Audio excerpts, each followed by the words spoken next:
wander around a bit. I'm not just going to stay behind the podium here. And do you hate it when there's all the writing on the screen, or do you hate it, and then I just read the screen, or do you hate it when I read the cards? I can do it either way. I'm going to read the cards a little bit, but the writing is not on the screen, okay?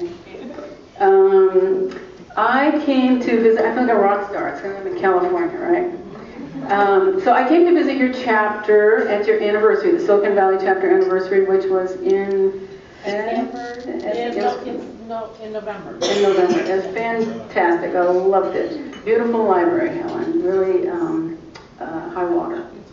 And at that point, I talked a little bit about Future Ready and gave you kind of the Cliff Note version. And I have a friend of mine who is a business consultant, and he says, good leaders are boringly consistent. So I don't know if I'm being boringly consistent or just being boring, but all I'm talking about this year is Future Ready, Future Ready, Future Ready.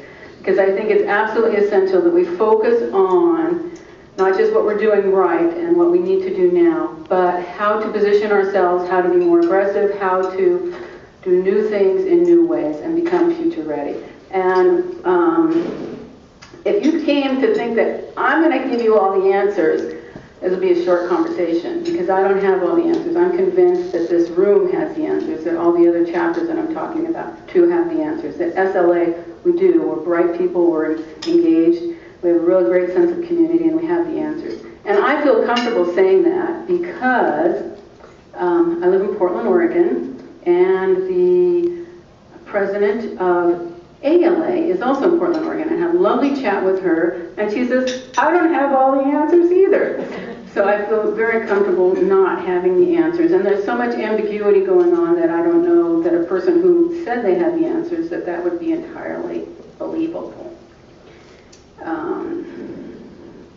So first what I want to do is go over the survey that I sent out to you all. And the reason I wanted to do that is because there's been so many lovely changes going on in our community, in our industry, and opportunities that's created, that I wanted to kind of touch base and see how you all are reacting to that.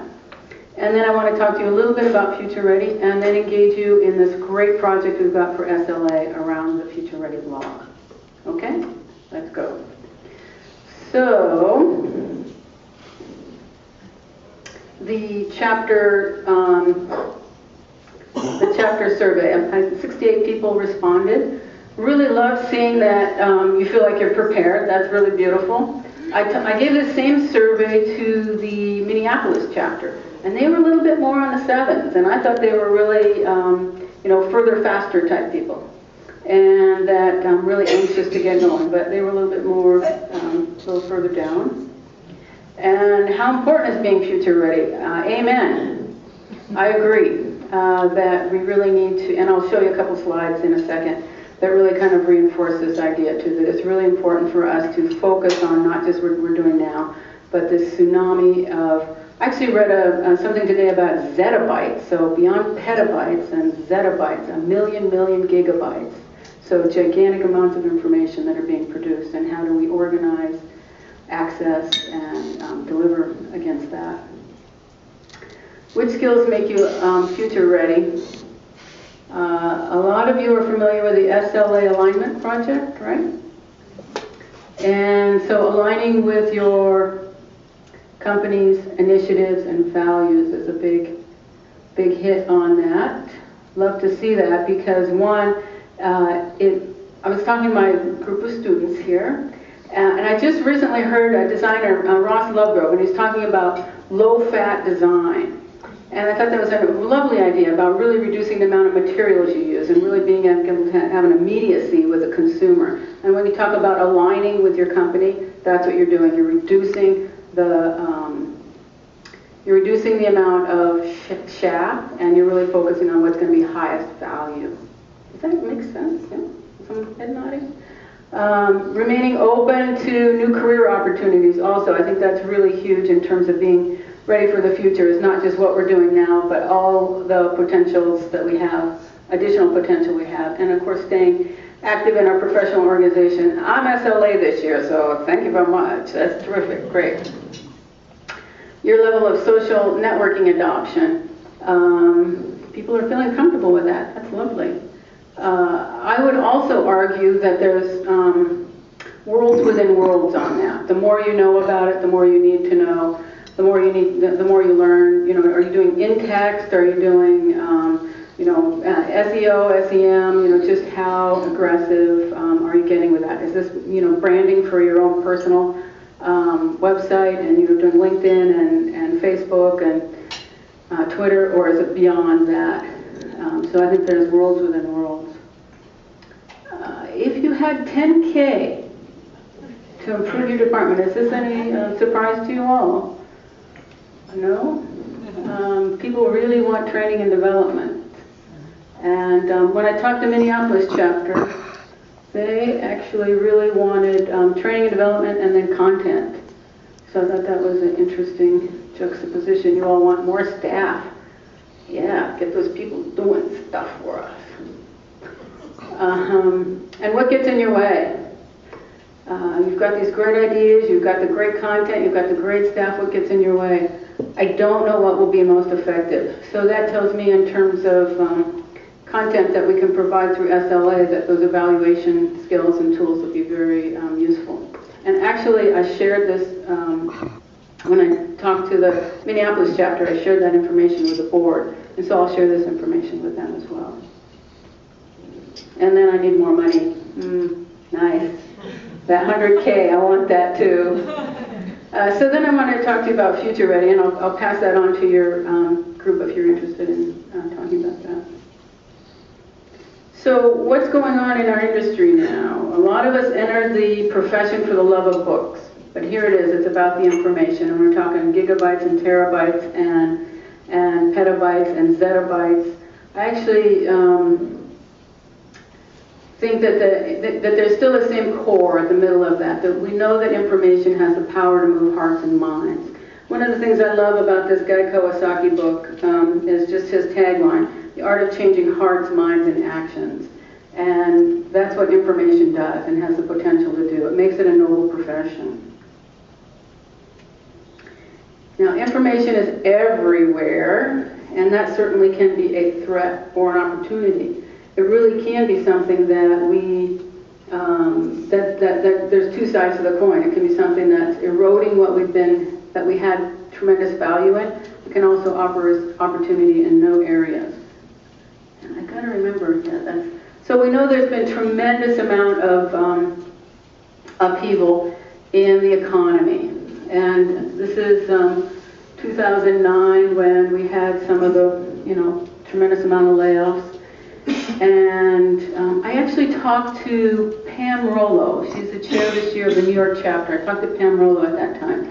And what Pam said, and she worked with a group of unemployed librarians in New York City. And she said that those people realized at that time that those jobs weren't coming back.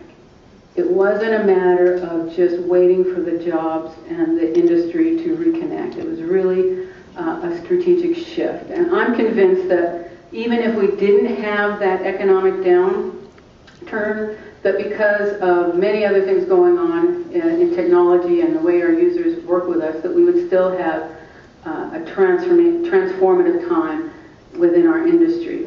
Last year, Ann Caputo, the president of SLA, talked about 5 trends, and she did an hour of this, so I'm not doing any justice to it, but I want to just mention what those 5 trends were. 5 trends that are causing shifts in our industry, and that is globalization, distressed markets, and that's, as you see from the U.S. job sector, you can see that. Distressed markets, disintermediation, people jumping over the librarian and getting good enough information. Competition, and competition in some cases can be from the client, where they're seeing how they get the information they need right away.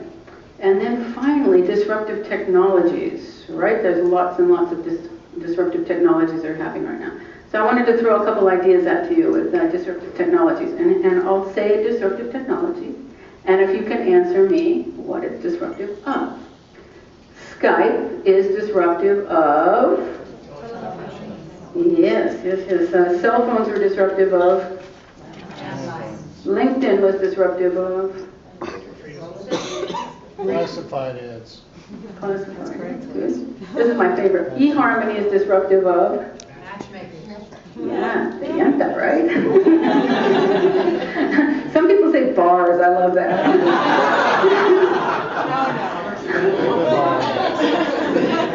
Netflix was disruptive of? Yeah, so ebooks disruptive of p-books, period, right? Printed books. What about Wikipedia? So there's disruptors everywhere, and you could probably sit in your tables and come up with 3 in no time flat, right? There's disruption everywhere. And part of this, again, is opportunity, and part of it is threat. So if you're grounded in where you were before, then you're going to see it as a threat. So I'm going to read from this card, because I want to quote this really, really specifically. So there's a wonderful book called The Conversation Catalyst. Communication Catalyst. And it talks about how to facilitate conversations. A fast but not stupid way to get things done is the subtitle. And when he's talking about credibility, the authors are talking about credibility, they state, who has credibility in dynamic times? And he answers, it's the men and women who are visibly learning, adapting, and not the ones clinging desperately to failed plans or familiar habits. We need to become future ready. So now the economy, as you can see, and this is a year ago now, is tentatively coming back, and nowhere is that more evident than the Consumer Electronics Show.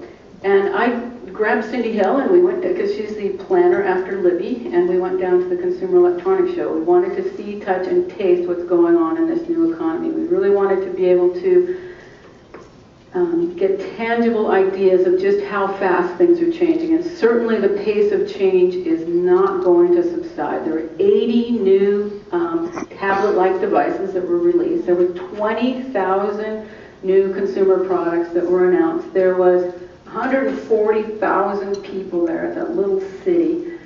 But the thing that got to me was how optimistic and forward-thinking and it's a $187 billion industry, really how it's galvanizing things. And when you think about it, consumer products now, they sell 80% of it to consumers. It used to be businesses that they would sell it to. So we've really changed that formula around. And with it being so optimistic, it is one of the underpinnings of the business that we do, the work that we're in. The information industry is really tied to what's going on with consumer electronics. And you can see that either as a threat or an opportunity. How can we move forward? So it's all about this. This is my designer's office. And I ran into this slide. I didn't run into this slide. It was a miracle that I found this slide. And what I wanted to come back to that idea of threat versus opportunity. So when you think, and you can't read everything, so don't try and read all the teeny tiny little writing. If you look at this is Web 1.0, right? Connecting information, very important. Databases, file servers. This is where we've been. At one point this was connecting people, and this is all the social network that we're gaining our foothold in, and we're finding our way through, and we're finding that we can contribute high value in this role. Then coming up is semantic web, and this is about knowledge. I gotta find my card here, just a second. Because I really want to tell you, at semantic web, we're creating meaning, connecting knowledge so it becomes relevant, useful, and enjoyable. And if we're uncomfortable or feel that there's a threat here, there's so much more coming up. There's so much more coming up. We need to get ready. We need to figure out what our role is and how we can impact and contribute to these 2 new components of it. The semantic web connects knowledge, and then the ubiquitous web connects, this is the Internet of Things, connecting people and things in an enjoyable way. It's really connecting intelligences. It's where people and objects communicate. And there's fabulous ways to edit, filter, and deliver immediate content to focus on individual people and all that location-aware and data-filtered information. Another slide along those same lines, and from the same person, Mills Davis. I told him I would give credit. So when we think about the library world, we've been, at this point, involved in lists, controlled vocabularies, glossaries, and thesauruses. And again, look at how much more is coming and how much, are you going to look at that as a threat or an opportunity? Is there something, is there a role there for information professionals? Is there a way that we can gain our footing? If things are feeling very evolving at this point, then look what's coming, and we've got to learn how to be much more adaptable, flexible, and resilient against this landscape. This is not something that we say it's going to go away or that we need to rebrand ourselves. This is something where we need to take it on. And I think what we need to do is adopt a strategy where we're more adaptable, flexible, and resilient. I think we need to be future ready. And it's one of those things where you almost zoom out. I hope I presented that optimistically, because there's a pessimistic side where it's just like, because I really think there's an opportunity to do new things in new ways. And I want to explain that for a minute. I took this fantastic class in sustainability. I now have a Sustainable Enterprise Certificate. And I took this fantastic class in sustainability, and they talked about, one, when you're making a transformation, is to do old things in new ways. And I think we've been very effective at doing that. The next stage is to do new things in new ways. And, you know, in some ways that kind of sounds mysterious, but I think as we start to work through it, we start to get examples, then we start to get our footing. When I was at Nike, I always used to say, I'm going to build this road by taking the stone from behind me and putting it in front of me, stepping on it, and taking that next stone and building the road that way. And the other thing, when you're doing new things in new ways, if we have some examples, we benefit greatly. Fabulous article in Fast Company magazine by Chip and Dan Heath. They talk about don't solve problems, clone success. So what are the things that are working? Where are we going to get those ideas? Again, I'm convinced that there's some pretty brilliant ideas here in this room and within SLA to get us there. So, some of the vehicles I see as helping us become future ready are collaboration, alignment, adaptable skills, and community. And this has an implied and dialogue, people, about the technology. Technology is just the wash of the slide, a wash of what we do all the time. Technology is underpinning it. So I came to this conclusion after reading very broadly, using my SLA compatriots as focus groups, thank you very much, and talking to people outside our industry as well, and being able to when you're doing trends research, one of the things you do is you look for, is this something that's going on in lots of industries? For example, sustainability right now is going on in architecture and engineering and energy and product design. So it's beyond it's not a pet rock, it's a huge trend. Another one, and I mentioned that low-fat design, another thing to call it is minimalism, right? It's going on in lots and lots of areas. Collaboration, you're seeing that in architecture, in engineering, in Coca-Cola working with the World Wildlife Federation, wow. Collaboration is the way that we can create value that we couldn't otherwise. It's a tool that we don't give something up, but we create an intersection of interest that we couldn't otherwise. So one is to encourage you to look at that as an opportunity for you to build value within your organization. And it takes you up the value chain. It gets you out of being just an expert to working more collaborative, to working more high-value conversations with your organization. The other thing is I'm taking all four of these pillars and working with the board of directors and what can we do, SLA do, in order to encourage collaboration, alignment, a broader skill set, and community within the association. I went back and looked at, so I'm preparing for Philly, like Olivia is, I'm preparing for Philly, and I went back and looked at the speech from 10 years ago. And the person who was president at SLA was Donna Sheeter, and she presented information about we need to be collaborative and we need to be doing partnerships.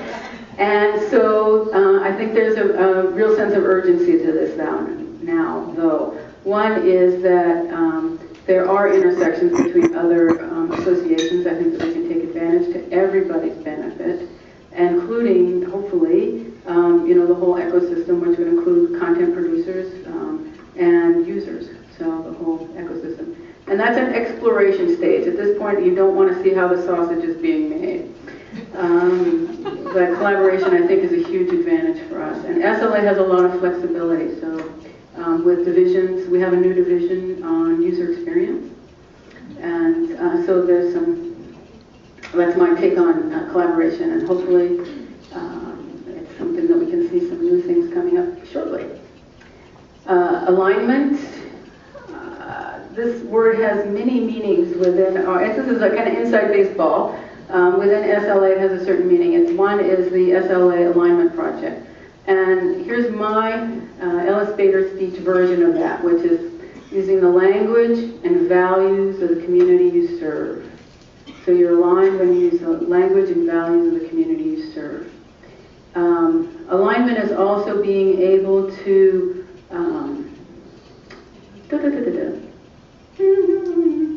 alignment is also working with your user in a way that's going to propel what you're doing much further, faster. And I'm trying to think of what, I know I had some other good points here.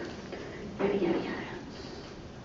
So, with alignment, read the SLA Alignment Project if you haven't already. And if you have, just go back to visit page 17. Page 17 is the one that points out this is what we think we're doing, and this is what the users want us to do. And there's a delta there. There's a big gap. And to go and refresh yourself about that. The other thing is the key terms for alignment. And I'm going to back up. If you have not heard of the Alignment Project, it was 2 years ago. SLA did a fantastic project. 750 people in 4 English language speaking countries with in HR, IT, business, a wide variety of industries. So it's very double-blind, wonderful research that they did. And the terms and concepts that people that employ us value are knowledge sharing, continuous learning, and value-added intelligence. So if this was a test, students, the answer is value-added intelligence. What does information professionals provide as that value-added intelligence? Really, really very important. And then coming up to the next pillar, the vehicles to make us future ready, are an adaptable skill set. And on an individual level, this is having a broad range of skills.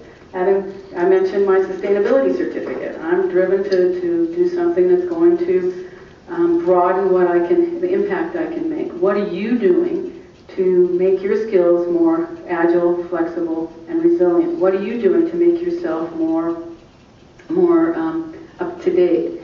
One of our colleagues in the Rocky Mountain chapter, Kim Doherty, talks about resilience and how you need to build some resilience into your agile as one of your skill sets.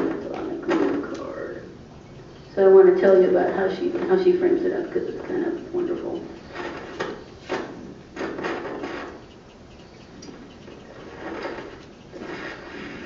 So she talks about it as body surfing, where you're getting a wave.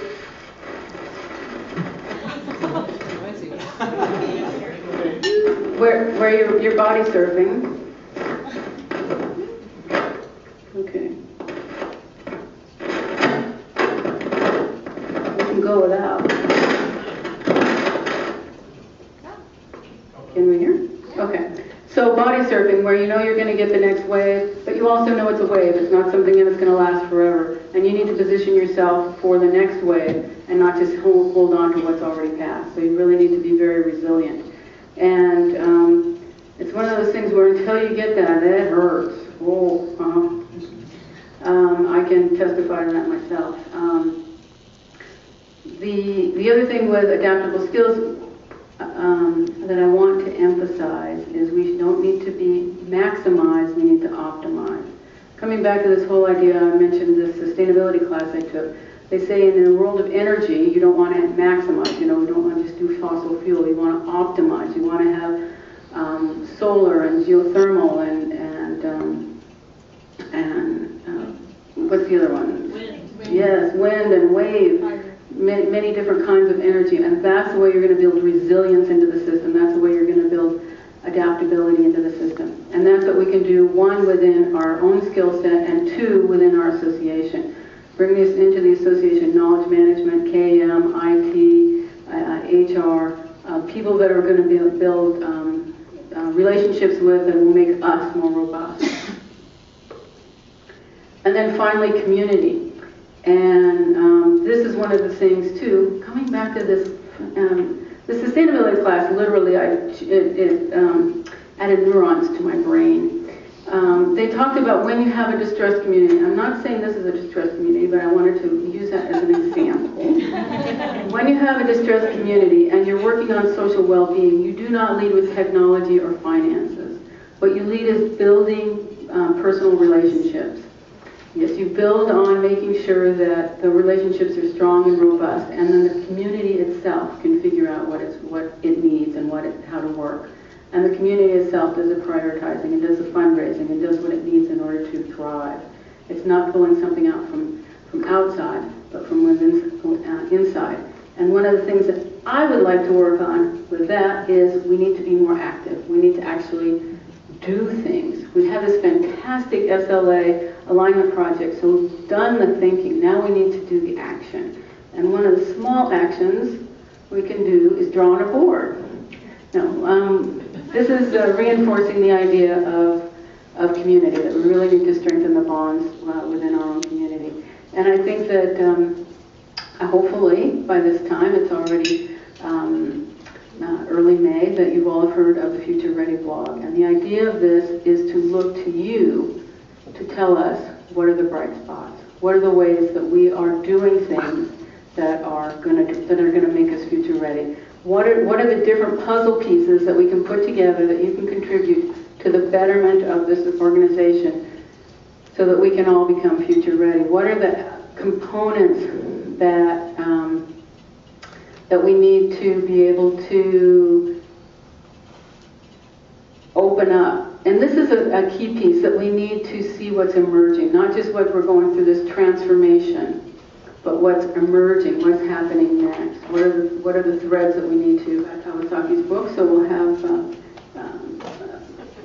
Elizabeth, you go around and collect the cards. I'd really enjoy that. And I wanted to also say, before I go, that I would love to open it up to questions so that you can chat with me about what I've mentioned. And that is on the Future Ready blog. This week, for a whole week, we have posts from the Future Ready Toolkit. And you remember last year we were working with doing an alignment toolkit where you have tools and skills that show you how to become aligned. And now we've updated that, and it's the Future Ready Toolkit that give you solid examples about what to do in terms of doing budgeting, in terms of aligning yourself with your clients, and in terms of making sure that your resume, so from work to professional, is all covered on the Future Ready Toolkit. So take a look at that on the website, and also on SLA's wiki. That was announced earlier yesterday. And then second, because I am very sympathetic to the students who are starting this year at this time to start looking for jobs, what we have beginning on Monday on the blog is a week of posts from CEOs from library recruiting services. So Deb Schwartz from LibGig, and Linda McKill from AIM, and Quincy Rivers from Full Currents and Track, and Nicola Franklin from the UK, and Job to Go also in the UK. So how to become future ready, how to write your resume so it's future ready.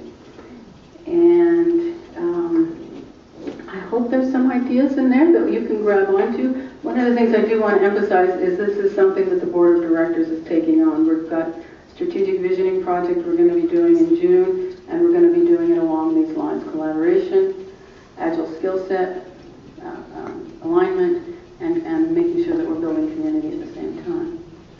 And I need you to join in with the Future Ready